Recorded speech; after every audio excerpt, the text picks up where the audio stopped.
Certes, Saint-Étienne semble condamné à la Ligue 2, mais du côté du centre de formation, les différentes équipes poursuivent leur saison. Titre de champion pour certains, maintien pour d'autres. Bienvenue dans votre bilan de la formation 2024-2025. Puis aujourd'hui avec une fine équipe, avec Clem notamment. Clem, comment vas-tu aujourd'hui ? Salut Colin, écoute, ça va très bien, un plaisir de faire cette émission. D'habitude on est que tous les deux avec l'invité que tu vas présenter juste après, mais ça fait plaisir de faire ce nouveau format. C'est ça, avec Sylvain également, Green Prospect, comment te portes-tu ? Ça va bien, aussi bien que la formation. C'est ça, et puis avec Romain évidemment aussi. T'es prêt Romain ? Ah, je suis prêt, je suis content. D'habitude, je suis pas convié à ce genre d'émission. Là, je me suis un petit peu invité pour être un petit peu le poil à gratter de mes deux habitués de la formation. C'est ça, on va prendre le temps d'analyser la saison des U17 et des U19 et de la N3, de la réserve de l'AS Saint-Étienne, autant sur le classement et puis pourquoi pas sur les joueurs à suivre. Quel bilan pour chaque équipe ? Comme je le disais, commençons donc avec les U17 qui sont premiers de la poule D U17, qui reste donc 3 matchs avec 9 points d'avance sur le second. Clem, Sylvain, est-ce que tu peux nous parler de leur saison rapidement ? Pour être assez succinct, c'est une saison qui a commencé difficilement, notamment avec ce deuxième match qui a fait tâche, dans lequel ils ont perdu 4-0 dans le derby face à l'OL.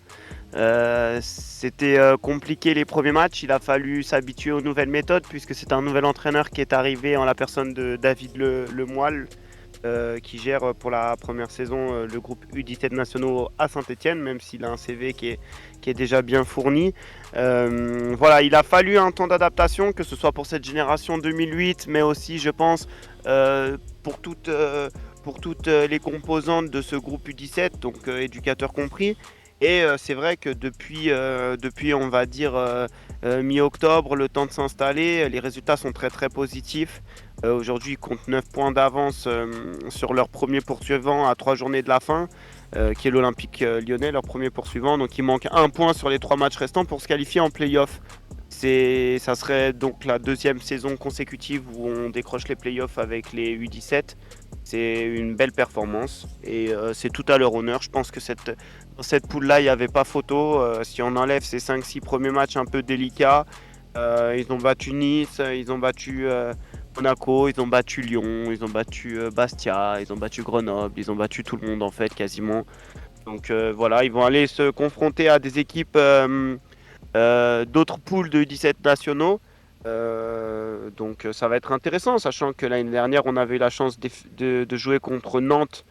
On était passé en quart de finale et puis on avait échoué contre Amiens en demi-finale en jouant au stade de la Licorne. Donc c'était une belle expérience pour la génération 2007 de la saison dernière et on espère que les 2008 feront un joli parcours aussi. En tout cas, c'est valorisant pour la formation stéphanoise. Est-ce que tu peux nous expliquer concrètement comment fonctionnent ces playoffs ? Tu parlais de demi-finale, de quart. Comment ça fonctionne concrètement pour ceux qui nous écoutent ?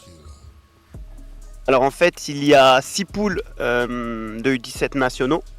Dans ces 6 poules, les 6 premiers sont qualifiés d'office pour les quarts de finale de play-off. L'objectif des play-offs, c'est de rassembler les 8 meilleures équipes françaises de U17 nationaux afin de définir qui sera le champion de France de U17 national. C'est un système de coupe, quart de finale, demi-finale, finale, sachant que les quarts de finale se jouent pour certains à domicile et pour d'autres à l'extérieur, mais je veux dire c'est pas sur terrain neutre, alors que généralement les demi et les finales peuvent se jouer sur terrain neutre. Donc les 6 premiers sont qualifiés, ça fait 6 équipes sur 8 et après on choisit les 2 meilleurs deuxièmes des 6 poules, sachant que c'est pas les 2 meilleurs deuxièmes au nombre de points. On fait un classement entre les 6 premières équipes et on quantifie qui a eu les meilleurs résultats dans les 6 premières équipes de sa poule pour définir le meilleur deuxième. Donc voilà, ça répertorie les 8 équipes et le but étant, comme je l'ai dit précédemment, de définir le champion de France U17.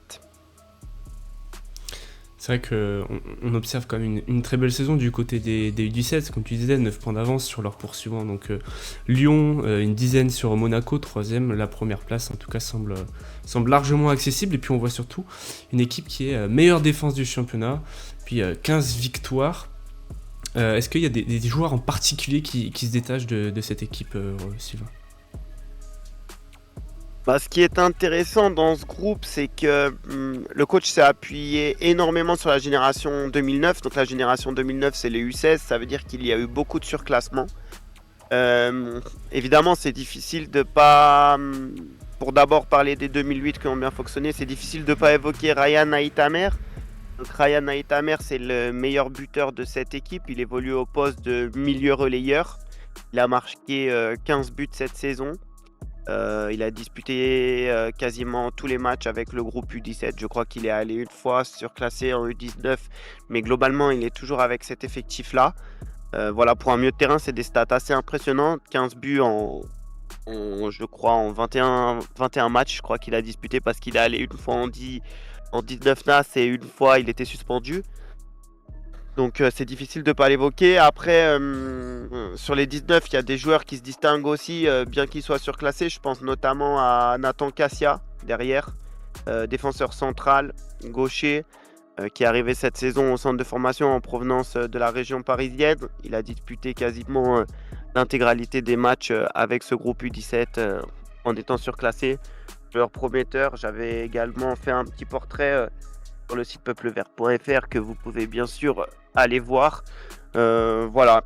Après, il y aurait quelques autres noms qui sont aussi intéressants. J'aime beaucoup la saison de Mnemois, un défenseur central aussi de la génération 2008 qui a à mon avis un potentiel intéressant. J'aime beaucoup la saison de Milan Totti, un ailier 2009 qui propose aussi une fin de saison intéressante, qui s'est imposé comme un titulaire bien que surclassé. Voilà, c'est un joueur de percussion, un bon dribbleur. Voilà. Après, globalement, la saison elle est bonne et ça serait chouette qu'elle aboutisse à quelque chose d'encore plus grand avec une belle performance en play-off. Clem, tu les vois capables d'aller plus loin que les quarts de finale des playoffs cette année, Clem ? Alors c'est une super génération, ça il y a aucun doute. C'est des joueurs qui du coup découvrent tous ce niveau-là. Après, on sait aussi que sur les autres équipes, il y a du très lourd. Sylvain parlait tout à l'heure de la saison dernière avec Amiens, par exemple, qui avait vraiment une super génération 2007-2008. Cette année, j'avoue que je suis moins connaisseur de ce qui se fait dans les autres clubs. Mais clairement, là, tu as un groupe qui a les qualités pour aller très loin. Là, on est sur une avance de 9 points sur Lyon. C'est très confortable. C'est beaucoup plus confortable que la saison dernière. Et la dynamique, elle est excellente. Donc oui, je pense qu'il y a aussi bien la dynamique que les qualités pour aller loin. Après, ça dépendra de ce qu'il y a en face surtout. Et puis, pour en rajouter quand même un petit peu sur cette génération 2008, il faut quand même se dire que Gillian Nguessan est déjà avec les professionnels, mais pourrait jouer dans cette équipe U17. Donc pour vous donner un peu le curseur, on a aussi Paul Aymar qui évolue essentiellement avec les 19, voire la réserve, qui pourrait jouer dans cette équipe. On a Sonny Ivars qui joue essentiellement avec les 19 aussi, qui pourrait évoluer dans cette équipe. Donc en plus, on a les meilleurs éléments de cette équipe et de cette génération 2008 qui évolue à l'étage supérieur. Donc en play-off, on peut imaginer que certains soient remis avec leur catégorie d'âge, à moins que les 19 s'offrent aussi des play-offs. Ce qui est possible. Et on a oublié aussi, il y a évidemment Mehdi Lutin, qui est sur la génération 2008 aussi surclassé, qui peut évoluer, qui a évolué peut-être plus que les trois autres, mais qui évolue maintenant avec les 19, qui avait fait des bouts de match en réserve. Donc ça fait vraiment 4 joueurs qui sont potentiellement éligibles dans ce groupe, mais qui évoluent avec des joueurs plus âgés. C'est des joueurs que vous voyez, c'est une génération sur laquelle vous pensez que l'ASS pourra compter dans les années proches ? Clem, peut-être. Ouais, je sais pas si tu poses la question. Sylvain, Clem. Moi, je pense qu'il y a des joueurs qui forcément sur lesquels on pourra compter. Nguessan, c'est déjà en partie un joueur sur lequel on compte. Donc oui, Paul Aymar, je pense qu'il y aura un contrat professionnel d'ici la fin de saison également. Et c'est un joueur très très prometteur qui peut aspirer à faire de grandes choses, à faire de belles choses dans sa carrière et à évoluer à un niveau professionnel. Donc oui, c'est une génération qui va apporter des armes supplémentaires au groupe professionnel. Après, il faudra peut-être être patient. Ce ne sera pas tout de suite, ce ne sera pas dans la saison prochaine, mais voilà, il faut les développer, il faut construire avec eux, le potentiel est réel.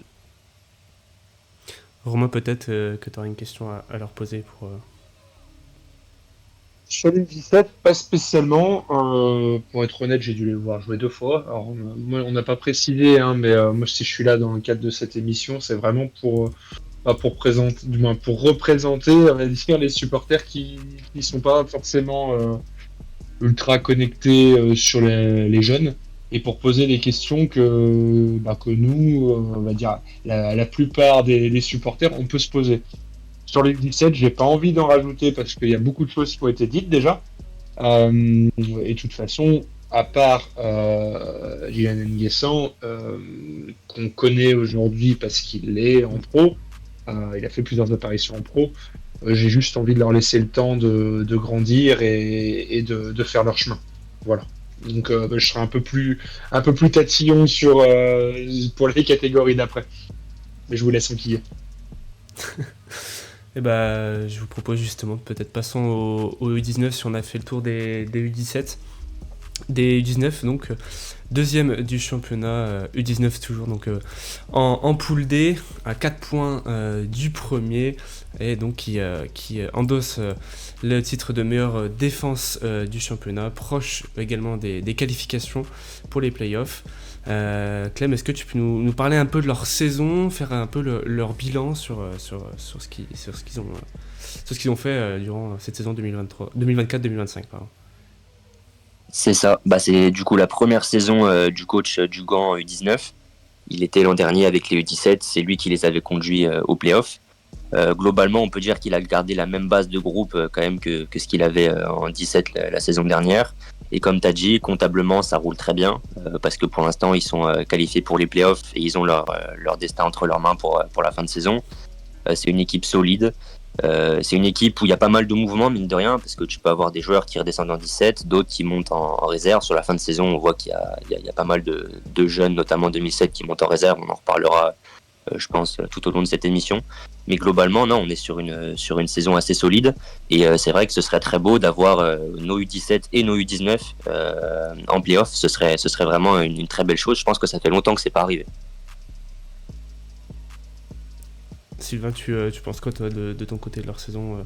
T'es plutôt satisfait? Est-ce que tu les vois aller chercher ces playoffs? Je suis plutôt étonné en bien, pour être tout à fait honnête. Je trouve pas que ce soit, comment dire, qu'il y ait forcément une grande qualité dans cette équipe.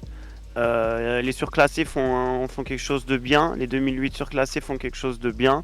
Je pense notamment à Sonny Ivars qui fait une belle saison avec les 19.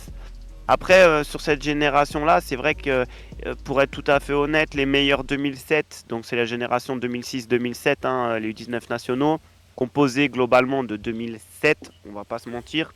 Les 2006 se comptent sur les doigts d'une main dans les groupes. Les 2006 jouent globalement en réserve, et les 2007, les meilleurs 2007 évoluent aussi en réserve, que ce soit Gadek Beku, El Jamali, Dodot, voilà. Ils évoluent déjà à l'étage supérieur. Donc en fait, c'est un peu les U19, c'est un peu une génération sur des mecs qui sont dans les temps, ni en avance ni en retard, même si pour certains, à la fin de l'année, malheureusement, l'aventure s'arrêtera, puisqu'ils arrivent dans leur 3e année du centre de formation, et donc c'est souvent là que une première décision est prise pour savoir si on continue l'aventure commune, sous quelle forme. Est-ce que ça sera sous contrat amateur? Est-ce que ça sera sous contrat stagiaire pro de 2 ans? Ou est-ce que ça sera sous contrat professionnel de 3 ans? Voilà, c'est une année charnière, et je trouve qu'il y en a beaucoup qu'on fait en sorte de donner des migraines aux décideurs stéphanois sur leur avenir. Voilà, je pense que plusieurs d'entre eux ont ont voulu donner l'envie commune de continuer. Aujourd'hui, dans une poule avec Toulouse, Marseille, Montpellier, Nice, que je dise pas de bêtises, ils ont perdu un match aller-retour. Monaco, exactement. Ils ont perdu un match aller-retour, c'était contre Monaco. Pour le reste, ils ont soit fait match nul, soit gagné contre les centres de formation. Donc ça place un petit peu le curseur de la performance. Ce qui est d'autant plus frustrant, c'est que les points perdus ont souvent été contre les équipes non professionnelles, notamment à l'extérieur. Voilà, on a perdu sur des terrains où peut-être on aurait dû mieux faire, notamment sur des équipes plutôt du bas du classement qui luttent pour leur maintien. Donc voilà, mais je trouve que globalement, la saison est extrêmement positive. Et si qualification il y a en play-off, donc juste pour comparer par rapport aux 17 nationaux, la qualification en play-off se fait pour les 2 premiers, puisqu'il y a 4 poules de U19 nationaux, les 2 premiers sont qualifiés pour, sur la même formule que les U17, commencer par un quart de finale, puis une demi, puis une finale. L'avantage étant que si tu gagnes les playoffs de U19 national, tu es qualifié pour la Youth League, Ligue des champions des jeunes. Donc c'est intéressant, ça serait une belle chose de disputer la Youth League, puisque ça n'a jamais été le cas pour la S Saint-Etienne, étant donné que le club ne s'est jamais qualifié via son équipe professionnelle. Donc ça serait une première participation si ça venait à arriver. Et on parlait tout à l'heure des joueurs qui pourraient aller aider les 17 en cas de qualif en play-off. Là, ce serait aussi la même chose. Tu as des 2006 en réserve, comme Maïla, Gésilas, qui pourraient venir aider et redescendre. Et tu as tous les 2007 dont on a parlé, dont on va parler longuement, je pense. Gadek Beku, El Jamali, Dodot, etc., qui seront là. Donc sur le papier, comme tu disais, Sylvain, on est sur une équipe, les 19, qui le week-end sur le terrain a peut-être moins de talent que certaines autres formations. On est surtout sur un 11 qui collectivement s'entend bien, avec un coach qu'ils avaient déjà l'année dernière, un état d'esprit, une dynamique qui est là. Mais si on prend tous les joueurs de cette génération-là, 2006-2007, qui pourraient du coup être là pour d'éventuels playoffs, là on serait sur une équipe sur le papier qui, en termes de talent, pourrait être très très intéressante. Totalement. Et puis mêlé à tout ça, peut-être que le bonbon de se qualifier pour la Youth League, alors ça va être très difficile, attention, hein, on va affronter des concurrents après en 19 playoffs, il va y avoir des sacrées équipes, ça va être très difficile d'aller au bout je pense, mais ça serait très intéressant dans le sens où si on s'ouvre cette porte-là, ça va donner de la visibilité à nos jeunes et surtout ça va leur permettre de jouer des matchs du très très haut niveau, quoi, tout simplement. C'est vrai que tu les vois aller chercher justement la Youth League, Sylvain, cette génération-là, être capable d'aller aussi loin. Déjà, il faudra qu'ils aillent chercher les playoffs. C'était pas chose faite, il reste 3 matchs, ils ont un point d'avance sur Marseille. Sachant que ce week-end, donc on est jeudi aujourd'hui, ce week-end, il y a un Toulouse-Marseille, premier contre troisième, qui se joue. Et nous, on se déplace à Rovenin, une équipe qui s'est sauvée, qui est dans le ventre mou, de la banlieue marseillaise. C'est toujours difficile, des déplacements avec un contexte particulier. Donc si on venait à gagner ce week-end, on ferait forcément une bonne opération, soit par rapport à Toulouse, soit par rapport à Marseille. Sachant que la dynamique de Marseille n'est pas bonne ces dernières semaines. Ils étaient premiers pendant longtemps et c'est vrai que leur deuxième partie de saison est beaucoup moins satisfaisante. Donc je pense que ce serait préférable que Toulouse gagne et qu'on prenne nos distances sur Marseille. Sachant que Montpellier reste à l'affût 4ème avec un match en moins certes, mais s'il venait à gagner ce match en moins, il serait seulement à un point de nous. Donc voilà, il faut déjà assurer les playoffs avant de parler de la suite à mon sens, et ce ne sera pas une mince affaire, même si notre calendrier est plutôt favorable puisqu'on joue 3 équipes qui sont maintenues et qui peuvent plus jouer les playoffs avec Rovenin, Ghisonaccia qui est lanterne rouge et condamné déjà, une équipe corse, et on les joue à la maison, donc ça c'est top. Et puis on ira à Ajaccio pour le dernier déplacement qui ne joue plus plus rien entre guillemets. Et je sais que le contexte au centre de formation à Ajaccio est plutôt compliqué du fait de la précarité, de la situation financière au club là-bas. Donc voilà, il faudrait faire les 3 matchs pour déjà s'assurer les playoffs. Avant de parler d'autres choses, à mon avis, qui serait un peu prématuré. Romain, une question peut-être, Romain? J'en ai plusieurs. J'en ai plusieurs parce que là, depuis tout à l'heure, on déroule. Et c'est très intéressant. Après, moi, encore une fois, c'est pas que j'y connais rien, mais pas loin. Moi, j'ai plusieurs. Je vais essayer de rattacher ça un petit peu à l'actualité qui concerne un peu plus les supporters des Verts, parce que de manière plus générale, aujourd'hui, la SS est passée sous pavillon canadien donc depuis quasiment un an. Est-ce que du côté du centre, on commence à voir des effets Kilmer, des approches data, des outils différents, je ne sais pas, j'ai envie de dire. Est-ce qu'il y a quelque chose, un impact aujourd'hui sur le centre de formation de par le virage à 360 degrés qui était sensiblement attendu en tout cas? On nous a dit que la pépinière stéphanoise était au centre du projet, qu'on allait sortir des jeunes. On a vu qu'il y avait des Gilan Nguessan qui a eu du temps de jeu, on a vu Mathis Amougou qui a eu du temps de jeu. Voilà, moi je voulais voir un petit peu, là je parle pas d'une catégorie en particulier, mais vraiment de manière générale sur le centre de formation. Est-ce que ce rachat est visible au quotidien au niveau de l'SS? Alors, pour répondre à ta question, je trouve pas que pour l'instant les décideurs du club aient échangé grand chose dans le fonctionnement du centre de formation. Ils ont déjà un énorme chantier avec le groupe professionnel et la situation délicate de l'équipe Ligue 1 ne facilite pas le fait de pouvoir prendre du recul sur cette équipe et de s'occuper des autres composantes. Je sais que pour le moment, il n'y a pas de grands changements, en tout cas pas de changement significatif. Les éducateurs arrivent tous en fin de contrat cette année. Vous avez probablement vu le départ de Razik Neder. Ça devrait normalement être le seul au centre de formation, puisque normalement, il y a eu une prolongation qui a été proposée aux différents acteurs du centre de formation, que ce soit dans le staff notamment. Donc ça, c'est une première chose. Il y a une volonté de continuité. Quand on voit quand même la saison qui a été faite sur les 3 catégories, il y a une forme de logique.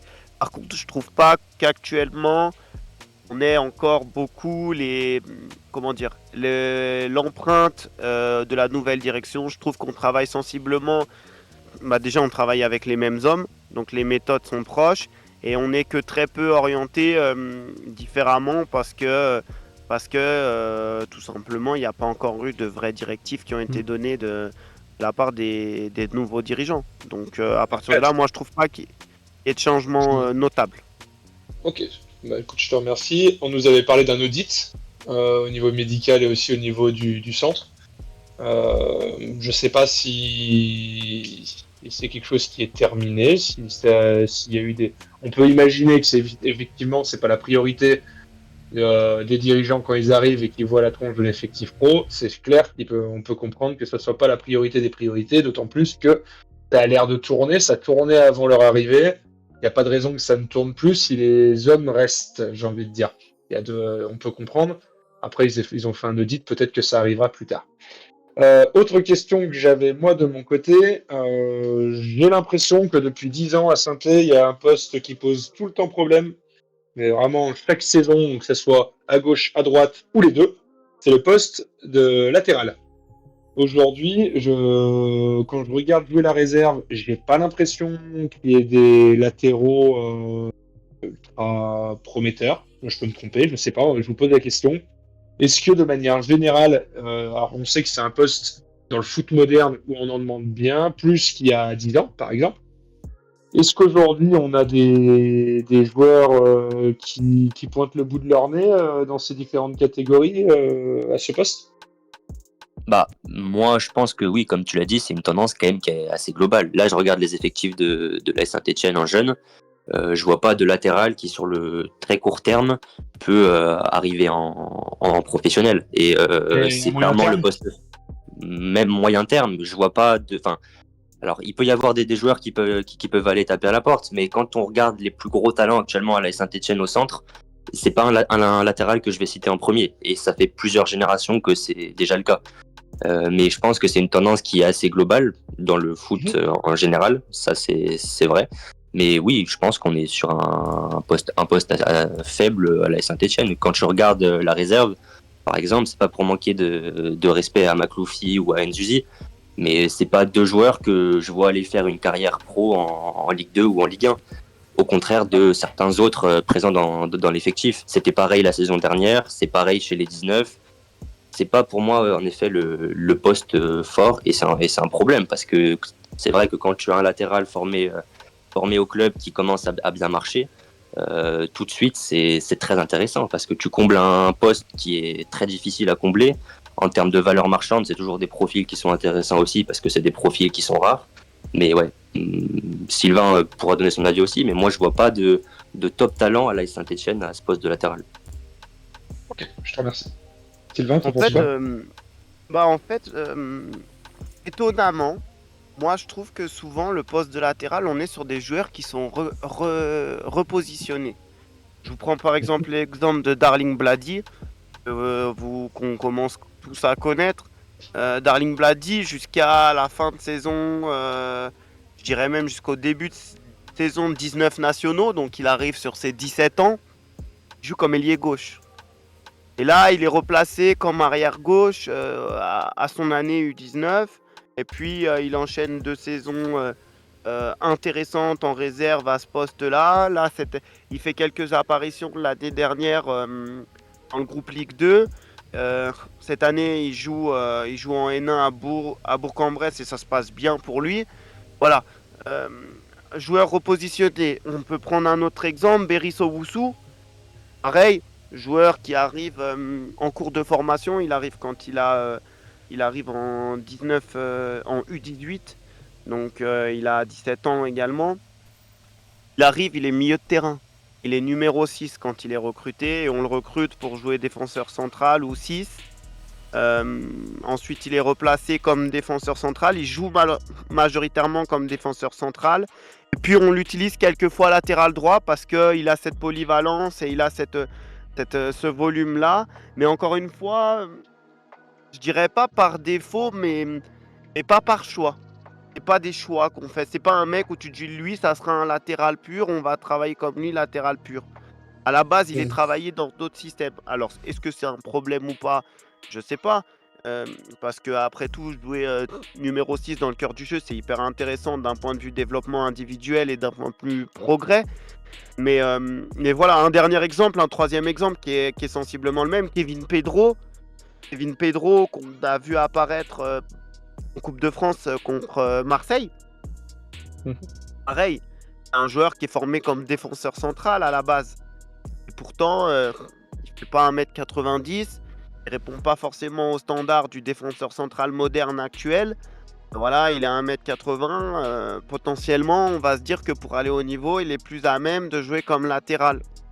Même s'il saute haut, même s'il court vite, même s'il il est très intéressant dans la relance. Voilà, c'est un joueur qu'on fait jouer en réserve comme latéral, qu'on a proposé aussi sur quelques matchs.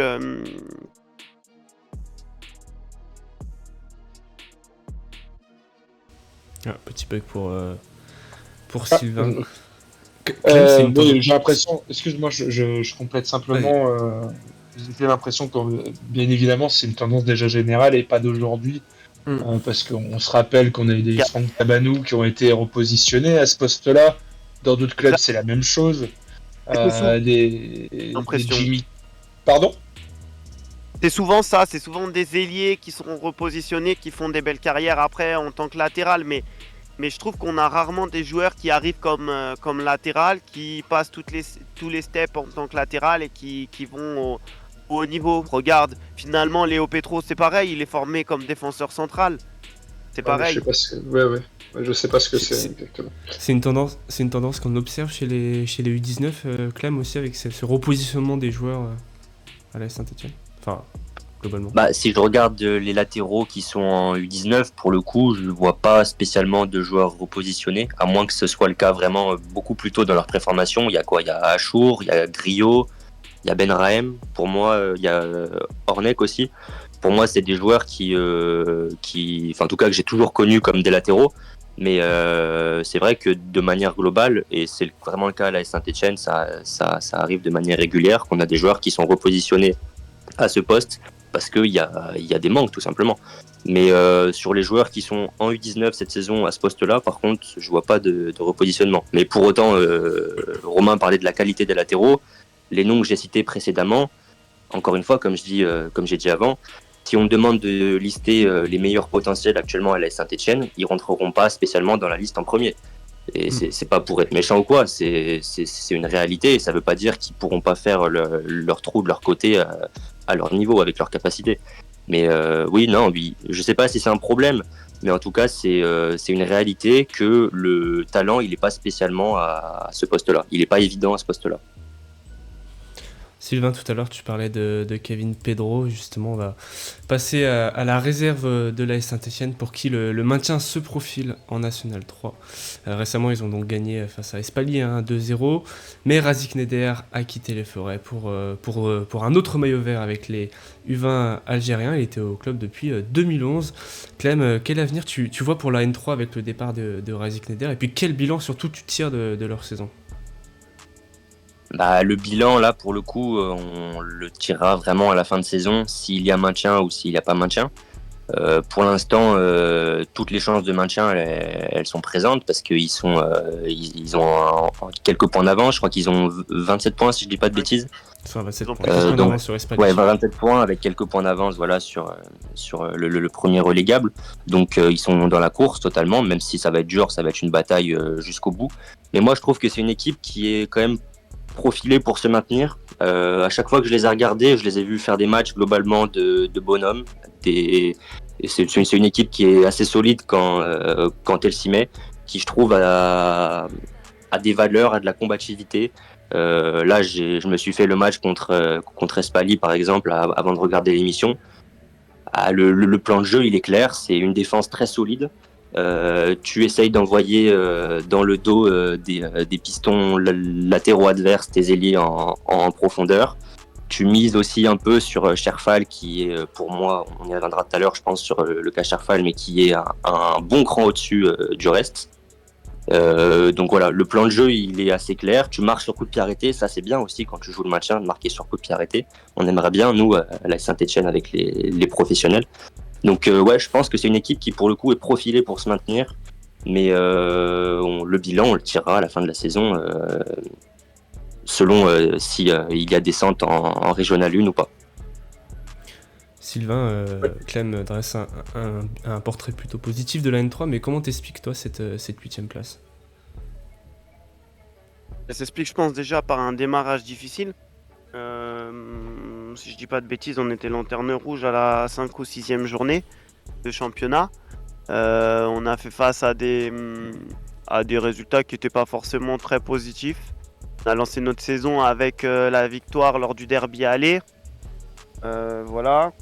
Et puis, un groupe réserve, c'est toujours un peu le même cheminement. On part avec une nouvelle génération, avec souvent des joueurs qui découvrent ce niveau-là, qui étaient en U19 nationaux, pour certains même en U17 nationaux.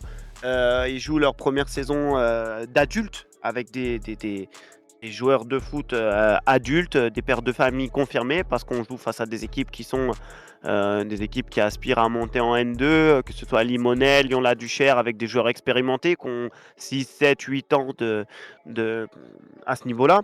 Donc il faut se faire au niveau, et souvent les premières parties de saison sont compliquées, les deuxièmes parties de saison sont bien meilleures. C'est encore le cas cette année. Je trouve qu'on a fait le nécessaire jusqu'à maintenant. Il suffit maintenant d'enfoncer le clou, à mon avis, sur les 5 derniers matchs. On a plus 5 points. Il faudrait faire 4-5 points pour être tranquille. À 31-32, on sera maintenu. Voilà, on se déplace à Chambéry ce week-end. Un match face à un concurrent direct. Ça serait bien de ramener un résultat. Voilà. Mais la saison est positive, hein. Obtenir un maintien dans l'état des choses actuelles en N3 avec la refonte des poules. C'est vraiment intéressant. On sait qu'il y a beaucoup de structures professionnelles qui sont en grande difficulté dans ce championnat national 3. Je pense qu'en Rhône-Alpes, il est d'autant plus relevé que dans d'autres régions en France. C'est certain. Est-ce qu'il y a des joueurs sur lesquels on peut compter pour aller chercher ce maintien, pour performer? Tout à l'heure, il parlait de Fall. Est-ce qu'il y a des joueurs sur qui compter, Sylvain? Peut-être Clem, je vais te laisser la parole, puis je compléterai sur ça. Ouais, Ton avis dans un premier temps. On peut commencer par parler de Fall, c'est vrai. Fall, moi je trouve qu'il progresse vraiment à vue d'œil. Pourtant, c'est pas forcément évident quand tu restes autant de temps au même niveau de compétition. Il y a des joueurs qui stagnent. Lui, je trouve pas spécialement que ce soit le cas. Je le trouve de plus en plus dominant dans les duels. Bon, c'est un joueur qui a toujours été très fort là-dessus. C'est un joueur d'ailleurs qui est assez complet, que ce soit au niveau qualité de passe, projection, dans les duels, dans l'impact qu'il peut mettre. C'est un joueur qui est bon de la tête aussi. Il marque encore le week-end dernier 2 buts de la tête sur corner. Et ouais, je le trouve encore plus dominant dans les duels. Je trouve qu'il s'affine techniquement, progressivement aussi. Sur la première touche, sur la conduite, c'était peut-être un peu brut au début quand il est arrivé. Je trouve qu'il est en constant progrès. Donc ouais, je pense que Fall, c'est quand même du très sérieux à ce niveau-là, et j'espère qu'il y aura des perspectives de progression dans un championnat supérieur pour lui dès la saison prochaine. Et Si je peux me permettre, Clem, moi, ouais. moi c'est un mec. Alors vous savez que je peux être dur avec les jeunes. Pour moi, typiquement, ce gars-là, il n'a plus rien à faire pour moi dans le groupe réserve. Je m'explique, à chaque fois que je le vois, il n'y a pas besoin d'être recruteur pour le Real Madrid. Tu vois tout de suite qu'il est un step au-dessus des autres, que ce soit en volume de jeu, tu l'as dit, en intensité, etc. Il a joué contre Marseille en Coupe de France, mais il avait déjà joué l'année dernière. Il avait déjà joué l'année dernière avec les pros, il avait fait des entrées. Moi, je trouve qu'il dégage quelque chose de tout autre et je préférais largement avoir un joueur comme ça qui pète la dalle qu'un Amine Fomba sur le banc. Ça me gêne un petit peu. Alors, je suis pas je le vois pas jouer au quotidien, je suis pas dans sa tête, etc. Pas son entraîneur. Je sais pas comment il est. Mais tous les échos qu'on a, c'est que c'est un mec qui est ultra carré, tu vois qu'il progresse chaque année. Et ça m'embête un petit peu parce qu'il a aujourd'hui, il a 22 ans. C'est un 2004, il me semble. Ouais, Il a 2004, 21 il me ans, semble. 4, ouais. 21 ans. Pour moi, c'est un gars, aujourd'hui, si on tournerait dans un club normal et où on n'aurait pas alors excusez-moi du terme, mais de boulet au pied, c'est un gars que tu dois emmener chaque week-end avec toi, que tu fais rentrer à la 80e, 75e, et il va te les secouer. C'est un mec qui se projette. Je me rappelle que contre Marseille, qui rate un duel où il part du milieu de terrain. Alors tu peux lui reprocher son manque de finition. Mais tu peux pas lui reprocher son manque d'intensité et son manque de projection. Voilà, c'était simplement ça. Moi, c'est un truc que je comprends pas, qu'on ait vu si peu. Ah, mais je suis carrément d'accord. C'est un joueur qu'on aurait dû voir un peu avant. Bon, maintenant, je pense qu'il y a un maintien à aller chercher pour la réserve. Je pense qu'il va rester avec la réserve jusqu'au bout. Mais ce serait dommage de passer à côté de Cherfal en pro. Je pense qu'il mérite sa chance et qu'il mérite vraiment sa chance, pas de rentrer 5 minutes à la fin ou dans un contexte désastreux contre Marseille en Coupe de France avec un coach par intérim. Il mérite d'être lancé dans des bonnes conditions. On verra si ce sera le cas cet été ou s'il y a un prêt pour lui avec une prolongation ou un départ définitif, j'en sais rien. Mais je trouve que ce serait dommage de passer à côté d'un Cherfal, d'un vrai test de Cherfal en pro, vraiment. Parce que c'est un profil qui est hyper complet, on a dit toutes ses qualités. Mais un mec aussi complet à cet âge-là, qui progresse chaque saison, qui en plus vraiment a la bonne mentalité, etc., ce serait vraiment dommage. Et ouais, Colin, sur la question qui ressort du lot en réserve, pour moi, c'est Cherfal, un cran au-dessus de tout le monde, sans aucune hésitation. Puis on a pu observer aussi Kevin Pedro qui a fait quelques groupes cette année-là. Clem.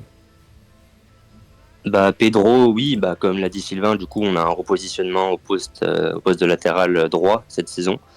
Il y a eu aussi des apparitions en pro. Alors, moi, j'ai quand même du mal à l'imaginer sur le long terme à ce poste, mais ça a l'air d'être la vision du club. Parce que justement, j'aimais sa qualité de relance avec le jeu face à lui, dans une position plus axiale. J'aimais voir ce type de défenseur-là qu'on voit peut-être de moins en moins. Mais c'est vrai qu'il faut aussi combler des fois un manque à ce poste-là parce que Nzuzi n'est pas forcément l'assurance tout risque. Mais bon, Pedro, il a toujours pas signé pro, il lui reste un an de contrat stagiaire.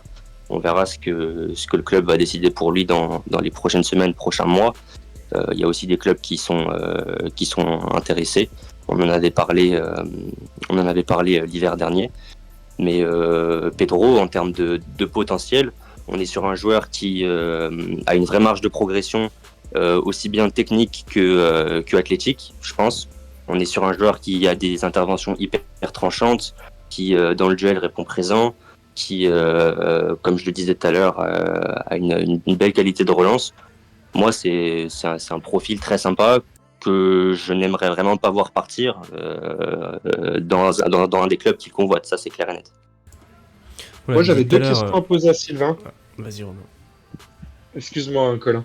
Ouais. Mais c'est par rapport à cette équipe réserve. J'ai deux questions. Donc, on a vu que Razik Neder avait quitté la SS. Il était remplacé par Sylvain Gibert. Je sais pas si je prononce bien. Guibert ou Gibert, je sais pas. Ma première question, c'est est-ce que c'est un coach qui peut s'inscrire sur la durée du côté de Saint-Étienne? J'imagine que ça doit être conditionné au maintien ou pas, j'en sais rien. Et ma seconde question, c'est qu'on a vu arriver avec les pros un Eric Horneland avec une tactique, une volonté de jouer avec des préceptes de jeu très affirmés. Et je voulais savoir si il y avait une passerelle au niveau consigne tactique, volonté d'apprentissage, comme ça peut être le cas, alors sans faire dans le cliché, mais c'est le cas par exemple à Barcelone, dans ces clubs-là, de se dire toutes les équipes en jouant 4-3-3, sans aller jusqu'au dispositif, mais se dire j'aimerais qu'ils se réunissent tous, les éducateurs, et qu'ils grandissent tous avec la même idée de jeu. Ou pas du tout, ou pour l'instant on n'en est pas là parce que ça fait que 3 mois qu'il est là, parce qu'il n'y a pas forcément d'échange dans ce sens, parce qu'aujourd'hui on joue le maintien et on verra plus tard pour le reste. Mais voilà, c'était mes deux questions par rapport à ça. Alors pour la première question par rapport à la nomination comme entraîneur principal de Sylvain Gibert, tout d'abord c'est un homme qui connaît très bien la SSE puisqu'il a longtemps été dans les rouages comme adjoint. D'accord, il a été à la tête de l'équipe U17 régionale quand elle existait encore, et puis après il a été adjoint dans différentes catégories, mais l'adjoint de Razik Neder aussi pendant plusieurs saisons.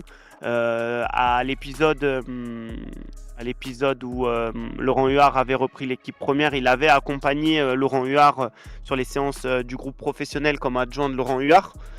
Donc voilà, pour déjà un peu dresser le portrait, c'est pas quelqu'un qui arrive de nulle part, c'est quelqu'un qui connaît très bien l'environnement, qui connaît très bien le contexte, qui va être dans la continuité de ce qu'a fait Razik jusqu'à maintenant. Et je pense qu'il va réussir à sauver avec cette réserve, pour être tout à fait honnête. La victoire de ce week-end, c'est un grand pas vers le maintien. Donc ça, c'est la première chose. Est-ce que le club se projette à moyen terme avec lui, c'est-à-dire que potentiellement il soit à nouveau à la tête de cette équipe réserve l'année prochaine? J'ai pas la réponse. Je ne pense pas que ce soit impossible, mais j'ai pas la réponse pour le moment, pour être tout à fait transparent. Voilà. Cela dit, s'il venait à se maintenir, ça ne m'étonnerait pas du tout qu'on fasse le choix de continuer avec lui, puisque c'est un groupe qu'il connaît bien, avec lequel il travaille depuis plusieurs saisons. Donc voilà ce qu'il en est. Ensuite, pour parler un peu d'une certaine continuité entre le groupe professionnel et le groupe réserve, j'ai des doutes sur le fait qu'on s'obstine encore, comme c'est très espagnol de faire ça notamment. Chaque équipe joue sur la même formule avec les mêmes préceptes de jeu, etc. Je crois qu'en France, on a une approche un peu différente. On est davantage fixé sur l'individuel que le collectif. C'est-à-dire qu'on veut davantage former des joueurs individuellement qui vont répondre à des schémas de jeu. Je te prends un exemple tout bête qui peut illustrer ça. Aujourd'hui, on a un joueur comme Enzo Maïla. Enzo Maïla, c'est un avançant d'1m96, 1m97. Sa qualité première, c'est l'intensité qu'il est capable de mettre, que ce soit dans ses courses, dans son pressing, dans les duels, dans l'intensité générale d'un match. Il va être capable de mettre beaucoup de courses, de volume et de faire mal à son adversaire par ce biais-là. Aujourd'hui, pour moi, c'est un profil qui peut répondre dans le précepte défensif que va instaurer Horneland. C'est vraiment un joueur qui peut répondre à ces attentes-là. Et je crois qu'en fait, au club, et je dirais même en France plus globalement, on voit davantage une approche individuelle, c'est-à-dire comment ce joueur individuellement va se fondre dans un projet de jeu identifié. Qu'est-ce qui va répondre à ça? Et l'idée, c'est davantage de leur donner le maximum de flèches à leur arc pour répondre à différents styles. Parce qu'aujourd'hui, c'est Horneland. Peut-être que dans 2 ans, c'est un autre entraîneur avec une vision peut-être tout aussi football total, mais avec des préceptes différents. Donc en fait, tu peux pas seulement répondre à un seul entraîneur et un seul style de jeu. Le but, c'est davantage diversifier, élargir la palette pour s'offrir potentiellement une carrière professionnelle, tout simplement. Ouais, bien sûr. J'entends ce que tu me dis. Après, moi, je te parle vraiment de. Alors déjà, aujourd'hui, c'est clair que y a des profils qu'on ne forme plus parce qu'ils sont plus adaptés au foot moderne, tout simplement. Je pense à des renards des surfaces, par exemple. Quand au départ, tu vois Nguessan, c'est plus ça, et puis petit à petit, il élargit sa palette. Tu le vois bien plus bouger, etc. Par exemple, des numéros 10 à l'ancienne, on en voit de moins en moins. Et je pense que oui, c'est peut-être un peu plus de manière globale que ça se fait moins, quoi. Mais là où je me posais la question, c'était Mais tu vraiment vois, sur- juste pour rebondir sur ça, tu vois, l'exemple Kevin Pedro, il est flagrant, je trouve, par exemple. Parce que comme disait Clément, justement, moi, si ça n'engageait que moi, tu te projettes davantage comme défenseur central avec un joueur comme ça. Il va vite, il saute haut, il a une qualité de relance qui est vraiment intéressante. Il est petit, non? Après, qu'est-ce qu'il va... il fait 1m80, voilà, tu mets le doigt sur le problème. Il fait 1m80 et on peut faire le même parallèle avec des gardiens. On a un gardien qui est techniquement excellent, la personne de Matteo Bossivier. Moi, je pense que malheureusement, sa taille, il doit faire un 80, 82. C'est des paramètres qui deviennent rédhibitoires parce qu'on standardise des profils bien identifiés. On préfère celui qui fait 1m90, qui prend plus de place, mais qui est techniquement moins bon. Mais t'as la même Pour un chose gardien, tout par à l'heure, on exemple. parlait des postes des reconvertis là. Aujourd'hui, tu n'as plus de joueurs un petit peu à la Figo, à la Beckham, à standing en dessous, à la Pedron. Et, ils veulent que uniquement que tu aies des jambes et de l'accélération et un coup de rein quand tu joues ailier. Et tous les mecs qui manquent un peu d'explosivité, ils sont reculés d'un cran à partir du moment où ils ont du coffre. Et voilà, on forme de tout le temps les mêmes joueurs, et ce qui fait qu'aujourd'hui, on n'a plus aucun joueur qui s'est centré, tout simplement. Exact. Ah bah quand on voit les centres de nos latéraux de Ligue 1, c'est sûr que Mais même c'est des inquiétant, ailiers, hein. dans ce Même des ailiers, registre-là. hein. Je crois que le dernier centreur qu'on a eu à Saint-Étienne, pour moi, c'est Honora. Donc, ça commence à dater, quoi. Ouais, des Honora et des Franck Tabanou, ça se fait de plus en plus rare, en effet, ouais. J'en ai fini pour mes questions. Bon bah messieurs, si c'est tout, Clem, quelque chose à rajouter ou Sylvain? Non, pas spécialement, pas spécialement. C'était sympa de faire ce format-là avec vous, de faire un petit peu un point, même si, bon, comme on l'a dit, la saison n'est pas finie, et notamment pour la réserve, ça dépendra surtout du maintien. Mais si, oui, juste peut-être une petite chose, on peut des fois se dire que d'être, entre guillemets, dans la lutte pour le maintien, quand on joue en National 3, ça peut être inquiétant, etc. Il faut savoir qu'il y a des réserves qui sont en régional, pour certains clubs pro. Il faut savoir que il y a d'autres réserves qui, comme nous, jouent le maintien. Et il faut savoir qu'il y a des réserves qui jouent parfois la montée en N2 ou qui sont sur le haut tableau. Je pense par exemple Rennes, Lorient, Guingamp, je crois qu'ils sont très bien placés dans leur poule. Lille aussi qui fait une bonne saison, la réserve de Lille. Mais par exemple, si on prend la réserve de Lille, il y a 2 joueurs de 28 ans dans l'effectif. Nous, à Saint-Etienne, il y a la volonté de jouer jeune. On n'a aucun joueur qui est né avant 2004. Et c'est un choix. Je dis pas que Lille, le choix est mauvais, parce que d'avoir ces 2 cadres-là, ça permet aussi à côté de faire monter des jeunes qui vont être bien encadrés et de jouer du coup le haut du tableau. Mais c'est un vrai choix qui explique du coup cette situation-là au classement. Il faut pas le prendre comme un cas unique de l'AS Saint-Etienne qui est en difficulté. C'est une tendance qui est très globale, et les clubs qui s'en sortent mieux ont parfois, voire souvent, des joueurs plus expérimentés à disposition. Et puis pour compléter tout ça, aujourd'hui, il faut simplement voir l'équipe réserve comme une étape supérieure pour amener les joueurs au monde professionnel, tout simplement. Et souvent, ça demande une étape intermédiaire entre la réserve et le groupe professionnel. C'est très rare ceux qui font le step directement, et ça témoigne d'une grosse qualité. Mais aujourd'hui, on a envoyé quand même pas mal de jeunes joueurs en prêt. On a envoyé Aiki à Bastia, on a envoyé Karim Sissé à Annecy, on a envoyé Darling Bladier à Bourg-en-Bresse en National 1, on a envoyé Beris Owusu à QRM en National 1, on a envoyé Hotman en D2 belge aussi. Voilà, le club s'est rendu compte qu'on a besoin de trouver des intermédiaires pour que ces joueurs-là puissent émerger au plus haut niveau ou pas. Parce que certains ne passeront pas le cap de ces prêts-là. Ces prêts-là vont montrer leurs limites, et peut-être que ça donne aussi des informations au club pour savoir si on peut continuer avec ces joueurs-là et si on peut avancer avec ces joueurs-là. Quoi qu'il arrive, j'espère que cette année, on a envoyé 5 joueurs en prêt, parce que Mahmoud Bentaïg maintenant a été transféré directement, donc on compte plus tellement comme un joueur prêté. Mais les 5 joueurs qu'on a envoyés en prêt, les jeunes joueurs, on a des réponses, on a des débuts de réponse pour la suite par rapport à ce qui s'est passé durant leur saison. C'est intéressant, ça nous permet de nous projeter, et ça permet surtout de voir qui est-ce que tu peux intégrer à la rotation la saison prochaine, et sur qui tu peux compter. Aujourd'hui, avoir des joueurs de rotation qui sont issus du centre de formation, pour moi, c'est une nécessité. C'est une nécessité parce que, ça coûte moins cher que des Fomba, des Briançon, des Monconduit, des Cafaro, comme ça pouvait être le cas sur le début de saison. Et surtout, ça te permet de les faire continuer à grandir, et potentiellement de ne pas débourser de l'argent pour aller chercher des joueurs à l'extérieur qui ne t'apporteront pas forcément de plus-value, comme c'est le cas de Miladinovic, de Cornu par exemple. L'actualité donc du centre de formation qui reste à suivre sur votre site peuplevert.fr, et puis espérons qu'il évoluera en positif sous l'ère canadienne.